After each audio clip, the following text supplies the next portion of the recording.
It's sad because when you were in this child's life, you really weren't taking care of her. You know, according to the report, she was riddled in dermatitis, and her hair was unkept, and you guys were more concerned about using your drugs than you were taking care of this child.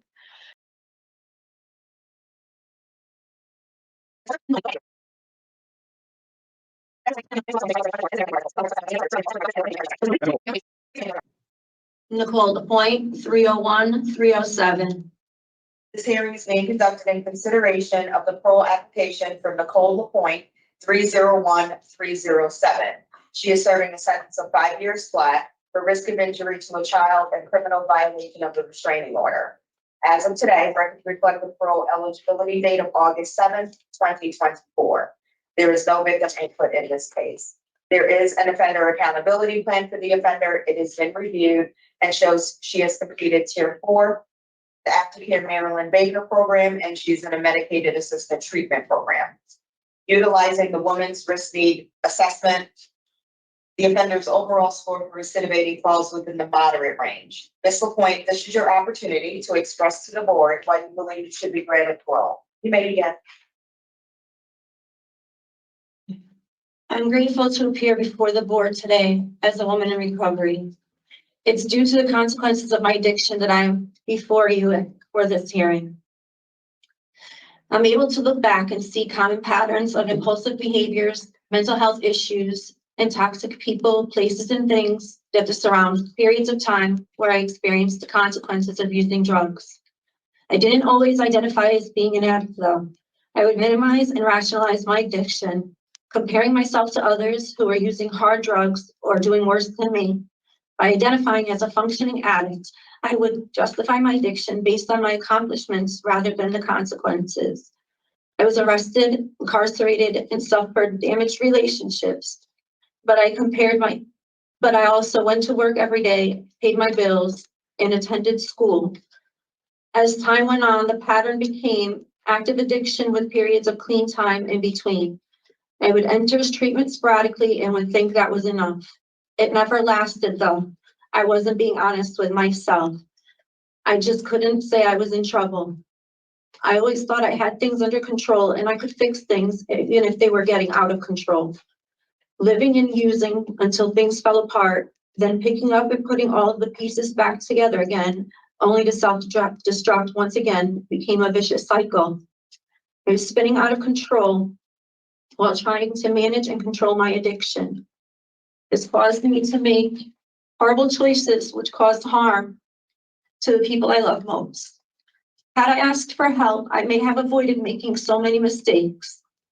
I have many regrets and so much I wish could take back. On November 9th, 2021, I smoked crack cocaine for the first time. I know the exact day because I submitted a paper the night before on November 8th and never logged into my school account again. About a month prior, I let an old friend who wasn't safe but needed help come stay with them, with myself, my boyfriend, and our daughter. I was clean and working when she got there. Before long, I found that she and my boyfriend were using, and not long after that, I was using too. I regret that day I picked up that drug. There was no denying my addiction anymore. I was a full-blown addict and I knew it. But I still clung to this false idea that maybe I could safely use. Again, I was fooling myself. My disease was telling me I could keep getting high. It's not so bad. By January, I had begun using fentanyl as well. I was using drugs I swore I would never use. I swore I would never use them because I knew what they did. I went through it as a child myself, yet here I was.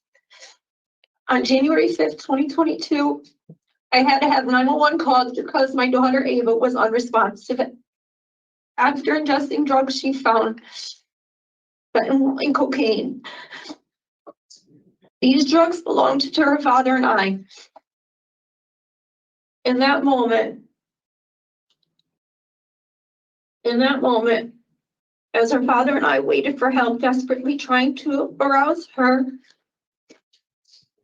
all I wanted was for God to save my baby. I begged him, please. I had never experienced such pain and fear in that moment. It was my fault, and he trusted me with this beautiful child, and I didn't protect her like I was supposed to. There will never be words to redeem myself for Ava's accident. Thankfully, she was saved and is healthy and safe with my sister, Danielle. Ava's accident was my rock bottom. I have lost jobs, cars, and relationships due to drugs, but that can all be replaced. However, I have lost Ava for good. Losing her and remembering her little body as she laid on that big stretcher are enough for me to never want to use again. My incarceration has allowed me to reflect on my past trauma, selfishness, and just really get honest with myself. This sentence has saved my life. After losing Ava, the guilt and shame was paralyzing. I didn't even want to live. Although I did seek treatment within weeks of her accident, there was no doubt I would have picked up again without serious help. Today, I am a new woman. I have taken advantage of all that was available to me here. I have worked and attended MAT and NA meetings on the West Side, but the hard work came at the Marilyn Baker program. I am so thankful to the counselors and all that they do. It was there where I started to heal, and they taught me the relationship between trauma and addiction. I dug deep and released unhealthy, toxic baggage that I didn't even know I was holding on to. I was able to begin my journey of strong recovery from within that program. Being there truly provided the structure, support, and programming to set me on a healthy, long-term, successful life of recovery. I also attended fellowship meetings 3 times a week there, parenting classes, and outside of the program, I was involved in the Defy Entrepreneur class. Unfortunately, I wasn't able to finish that because I was involved also at Wesleyan University courses, 3 courses a week as well. I can, however, return to Defy upon release. I'm most excited about the Recovery Coach Academy, which is something I was also involved with there and can pick up and carry out into the community with me. Today, I am an honest and accountable woman in recovery. The transformation I have made within me has allowed to begin rebuilding relationships with my resilient and forgiving daughters. They believe in me today and are hopeful for my early release. I also have a strong support network whom I can rely upon to hold me accountable and help me along my way. Today, I can ask for help. It is humbling and empowering to know that I don't have to do anything alone. My plan, if released, is to attend a 90 and 90, get sponsors as soon as possible, and I'm excited to return to the recovery community in my area. I will enter therapy and stay on my mental health meds and continue to attend courses in the Wesleyan University, return to part-time work, and spend time helping my in-laws as they are older and really needing me home to assist them daily. I'm terrified if I am unable to finish my sentence that I will lose them before I get home. They have been loving unconditionally, and I want to be able to give back to them. Finally, my daughters are getting older, and I'm missing out on so much in their lives. I desperately want to be a part of their daily lives as they're approaching an age where marriage and children are very real possibilities. I don't want them to continue to pay for my mistakes with my continued absence in their lives. With a lot of goals to work toward, I feel I will develop more healthy habits and expand my support system with positive, appropriate peers on the outside. I know I have made some unhealthy, terrible choices and have impacted the lives of so many people. I'm truly sorry for my behaviors and all of the pain that my behaviors have caused. I am also so very grateful to my sister for providing Ava the healthy, loving life she should have. If given the chance to be released, I will prove myself deserving of this opportunity. I am motivated to change my future and not repeat this self-destructive and criminal cycle anymore. Thank you for your time. Thank you, Ms. Lapointe. That was well done. It gave us quite a bit of information and insight. We're going to be asking you some questions. Okay. Okay, and I'll begin with the questions this morning. Oh, no, Ms. Page will begin with questions. Thank you. Thank you, Madam Chair. So, Ms. LaPointe, I appreciate your opening statement as well. This really was a tragic, tragic case. I'm happy to hear that she was able to be resuscitated and is hopefully now living a healthy life. Do you know if she has any side effects? She does. Go ahead. She does not. She does not. I'm sorry, I didn't mean to interrupt you. That's good. That's good. And how is your relationship now with your sister? I heard you say her name a few times and she has custody of this baby. How is that relationship? As of right now, we don't have any contact. I'm hopeful when I get home at a time that's, when she's willing, I would like to repair and strengthen hopefully that relationship when she's ready, if she's ready. Yeah. Well, it's sad because when you were in this child's life, you really weren't taking care of her. According to the report, she was riddled in dermatitis and her hair was unkept and you guys were more concerned about using your drugs than you were taking care of this child. So it sounds as if the abuse started long before she got into the drugs. So do you think that your indulging in these substances really took away your focus on her well-being? Once I began using, yes, it did. And remind me again how long you said you were clean before you thought that you could just do a little bit and then. Well, no, I picked up on November 9th. Right. And How long were you clean before that? I'm asking. at that time, it was about a year Okay. I had clean. And you were in the medicated assistance program when you were clean for that 1 year. Right. I mean, And you still Yeah. relapsed. I did. And so I know that you're now on that program again. That did not prevent you from using previously. So I'm concerned to hear that you're involved in it again and it really didn't help the first time, you know? I know that this situation was very traumatic, so I'm sure that it's probably you've learned because this has truly been an experience for you and your child. But I can't help but express my concerns for just the repetition. It's kind of the same kind of thing. So you've been using drugs for a number of years. I show your criminal history dates back to 2000. And you've been using drugs off and on, I'm assuming, all that time. What was your longest clean time prior to this incident? 6 years. 6 years. Wow. And what you were working? I was working and I was in school, but I had clean time. I didn't apply the supports that I should have to sustain a healthy recovery.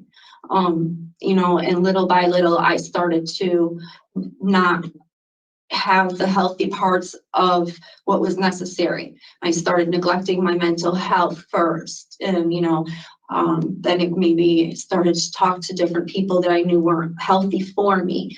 And little by little, I allowed the behaviors into my life that weren't Conducive to having a person in recovery.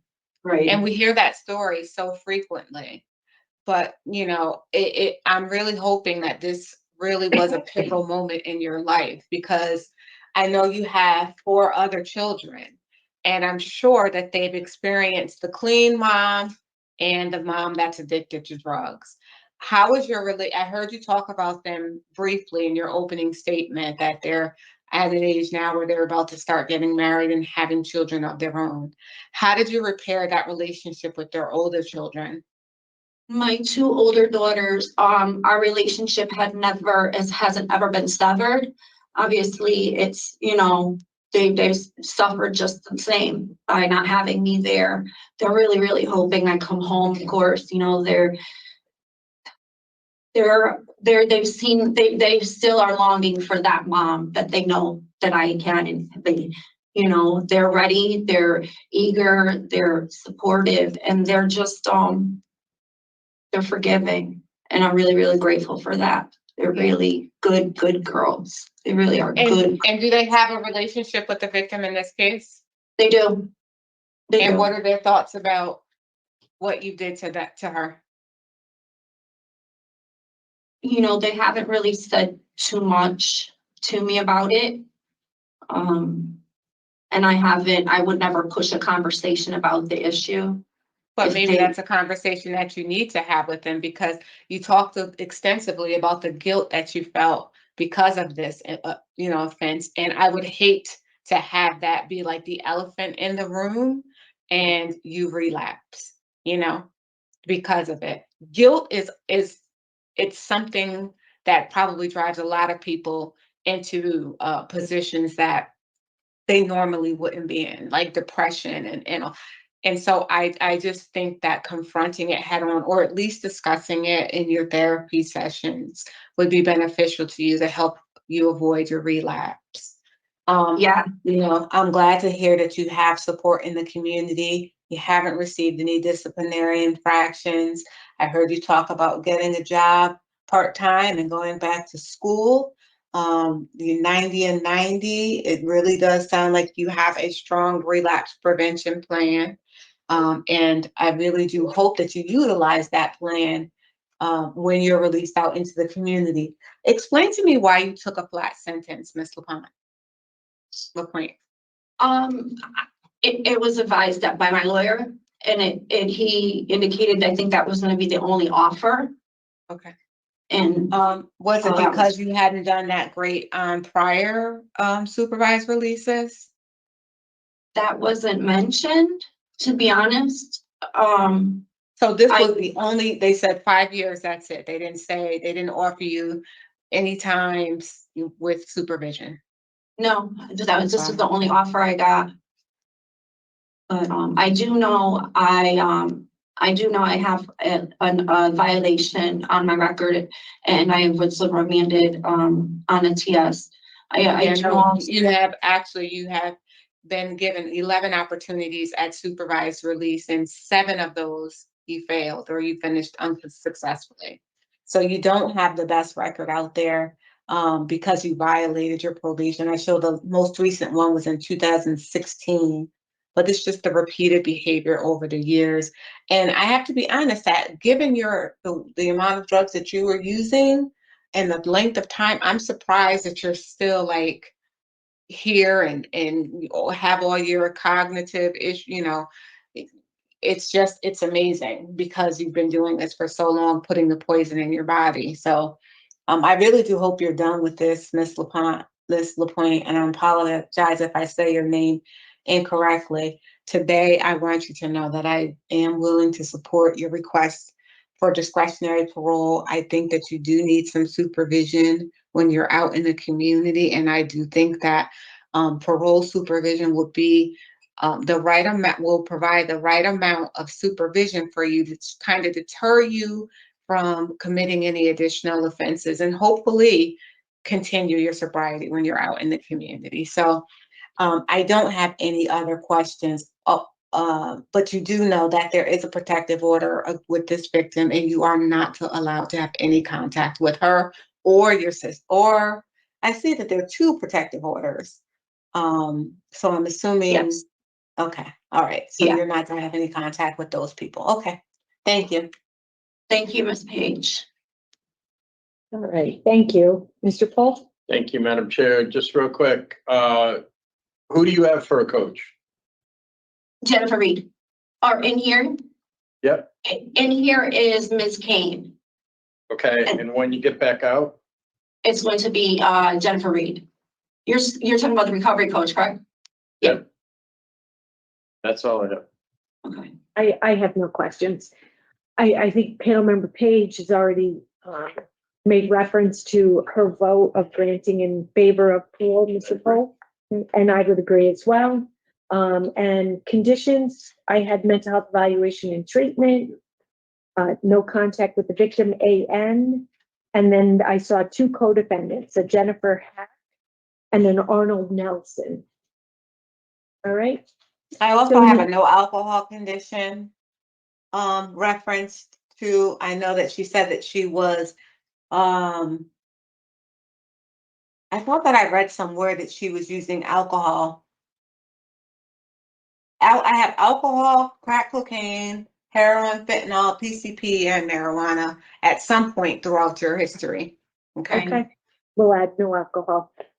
Okay, so in the matter of Nicole Lapointe, 301-307, there's a motion to grant parole on or after today's date, August 30th, 2024, with the following stipulations.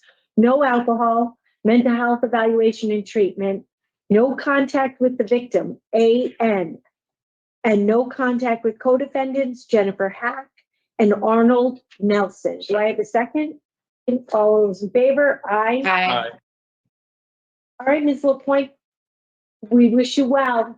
Thank you very much. Have a great day. Point 301-307.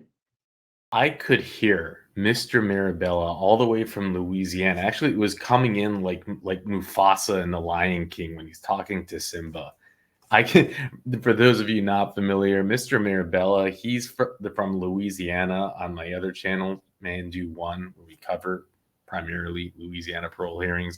And he's the substance abuse coach. I mean, as he says, he was a judge, and he says, I ran a drug court back in 1842 for 166 years. It's the joke. He actually ran it for like 18 years or something.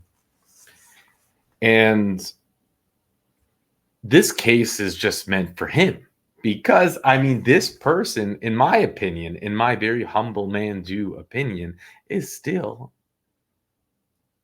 in really big trouble when she gets out of picking up whatever it is. I mean, what we saw here, what we saw is, in my opinion, just the classic example of someone who's not yet ready, someone who is still blaming, someone who is still being incredibly dishonest and manipulative. This is just my opinion. You can take it for what you want. You have your own opinion. We're not an echo chamber in here, but that's the energy that I picked up. I shouldn't say maybe energy, signs, signals, the cookie trail that she left. I'm sorry that I had to put you through watching 8 minutes of her statement, but it was just part of, I thought, getting the insight into where she is, who she is right now. She tried to hide the fact that she was a completely neglectful mother, committing what probably was considered complete child abuse at the time before the child stumbled upon their drugs. She still tried to play it off like it wasn't that bad, that she was sober, that her friend picked it up. And I don't believe any of it. I just don't. I believe she was using, and she has this story that she pitches to the board. And here are the different points that I picked up on it. What was your longest sober time? 6 years. Really? 6 years? Is that why you have an arrest every single year for the past 10 years on your record? When was it that you had 6 years sober? Can you ask? Can I ask you? Then they said, "Whoa, how come you have a flat sentence? You know, a flat sentence is there's no there's no parole after. It's just a flat sentence." Oh, I don't know. It's just the only offer I had. Well, how have you done on your last, all your different? Oh, I've had a one, I think one failure. Really? And then she's like, "You've been given 11 times probation or parole, and you failed 7 of them."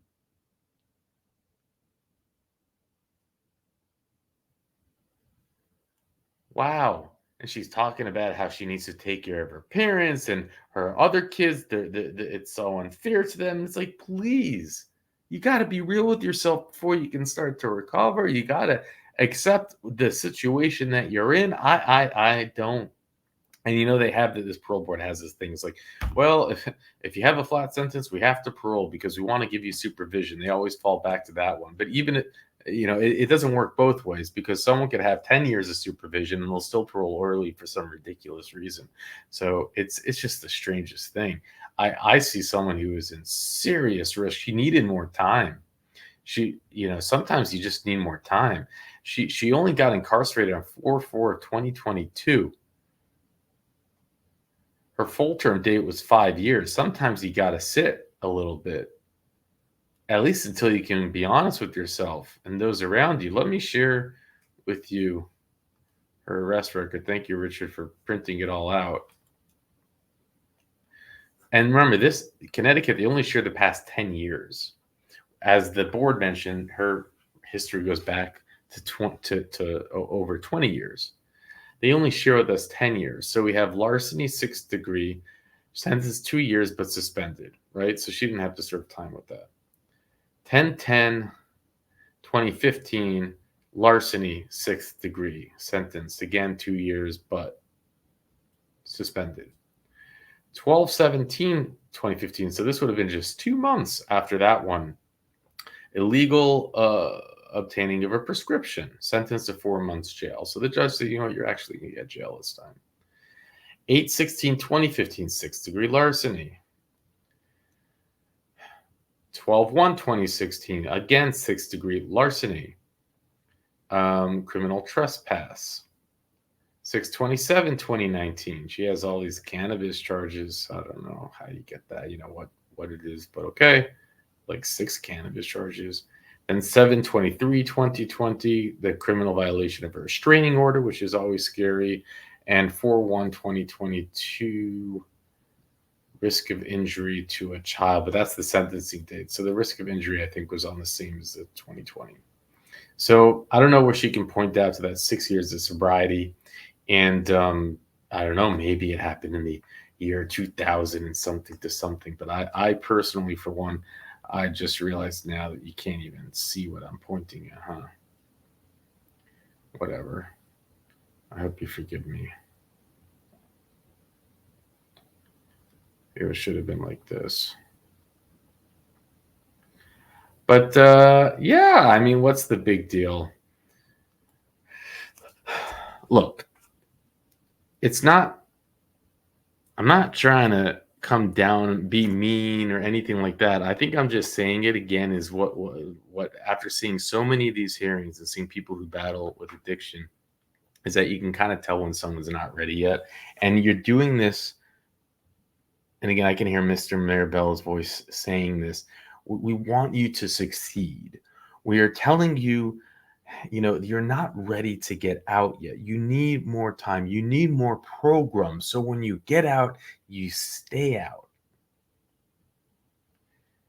And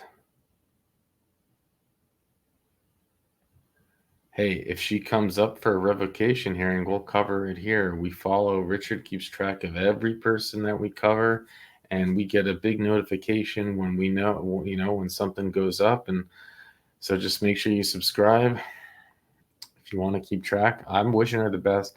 I hope I'm wrong. I do.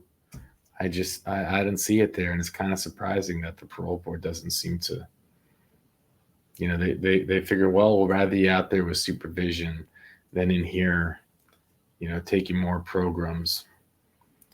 They could have had her come up for parole again. That could have been an option. Come up for giving her a new parole date. We've seen them do that. Her full term date's 2027. I mean, they're releasing her 3 years early, basically. 2 years early. Anyways.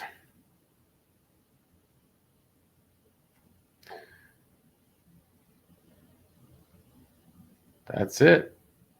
That's all I got.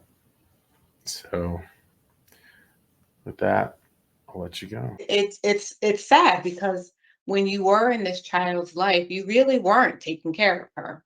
According to the reports, she was riddled in dermatitis, and her hair was unkept, and you guys were more concerned about using your drugs than you were taking care of this child.